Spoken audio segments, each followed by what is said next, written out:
একটি শান্ত গ্রামের নাম ছিল ফুলতলা। সেখানে ছিল এক বিশাল হাট। সেই হাটে ছিল দুটি বিখ্যাত দোকান, একটা ছিল হারুদার মিষ্টির দোকান, আরেকটা ঝন্টুদার সবজির দোকান।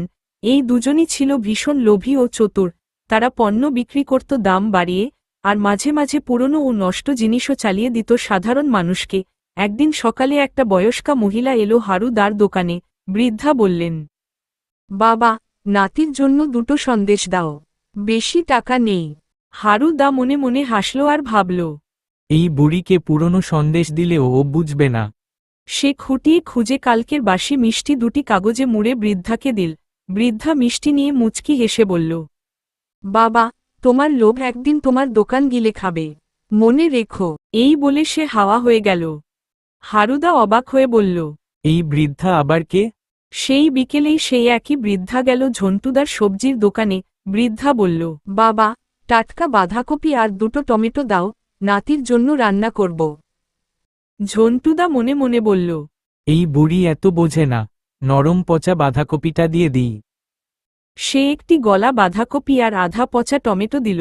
বৃদ্ধা এবার রাগ না করে মিষ্টি হেসে বলল, তোমাদের এই লোভ একদিন শিক্ষা দেবে, সেই দিন বেশি দূরে না। বলেই হাওয়ায় মিলিয়ে গেল। ঝন্টুদা ভয় পেয়ে গেল। পরের দিন সকালে হারুদা ঘুম থেকে উঠে দেখল, হারু তার মিষ্টির দোকানে গিয়ে দেখে দোকান থেকে দুর্গন্ধ বেরোচ্ছে। সব মিষ্টি কালো হয়ে গেছে, মাছি ভনভন করছে। হারুদার চিৎকার শুনে ঝন্টুদা দোকানে ছুটে গিয়ে দেখে হারুদার সব মিষ্টি কালো হয়ে গেছে। তারপর ঝন্টুদা নিজের দোকানে গিয়ে দেখল সব সবজি পচে নষ্ট হয়ে গেছে। দুজনে একে অপরকে দেখে বলল, এটা কি করে হলো? কালো মিষ্টি, পচা সবজি। তখন তারা বুঝতে পারল এ সব সেই বৃদ্ধার অভিশাপ। তারা গেল গ্রাম্য শিবমন্দিরে।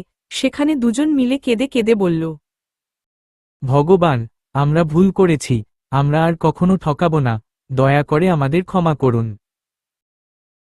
ঠিক তখনই মন্দিরের পেছন থেকে সেই বৃদ্ধা আবার এলেন। তিনি বললেন, আমি কোনো সাধারণ বুড়ি নই, আমি ঈশ্বরের দূত।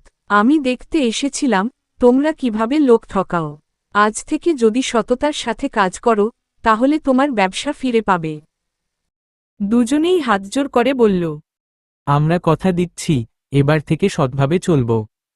পরদিন সকালে দেখা গেল হারুদার দোকান ঝকঝক করছে, নতুন মিষ্টির সুবাস, ঝন্টুদার দোকানে টাটকা সবজির গন্ধ। লোকজন আবার ফিরে এসেছে, খুশি মনে জিনিসপত্র কিনছে। দুজনেই এখন সত্য ও সততার পথে চলে।